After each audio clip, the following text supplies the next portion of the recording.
আলহামদুলিল্লাহ, হাফেজ সাহেব, হাফেজ মৌলানা জিয়াউর রহমান সাহেব, তিনি সুন্নিয়াতের খেদমতে আজকে মাদারবাড়িয়া এবং গুনারঘাটি পূর্বপাড়া সংলগ্ন ইটি সোলিংয়ের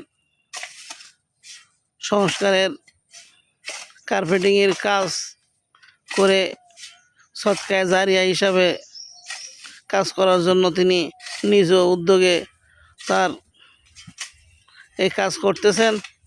আল্লাহ পাক ঘুরে ঘুরে যেখানে দেখতেছে কোথাও রাস্তা খারাপ আছে, রাস্তাঘাট, তিনি সুন্নিয়াতের খেদমতের জন্য মানুষের চলাচলের সুবিধার্থে গুনারঘাটি মাদারবাড়িয়া আজকে কাজ চলতেছে। গুনারঘাটি মাদারবাড়িয়া পূর্বপাড়া ইটি সোলিংয়ের গতকালে কিছু অংশ আমি শুনছি বাহাদুরপুরে করছে। আজকেও আমাকে বলতেছে যে কিছুক্ষণের মধ্যেই যে মাল আছে সেগুলো নিয়ে বাহাদুরপুরে কিছু জায়গা খারাপ আছে, সেখানে সুন্নিয়াতের খেদমতে এগুলো করা হবে।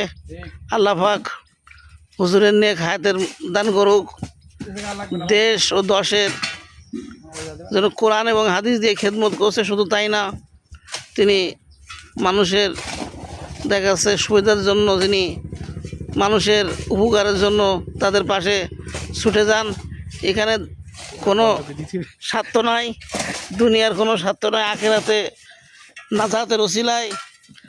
হয়তো অনেকে ভাবতে পারে হুজুর কি কোনো রাজনীতির সঙ্গে জড়িতই কাজ করতেছে, না, এরকম কোনো উদ্দেশ্য নয়।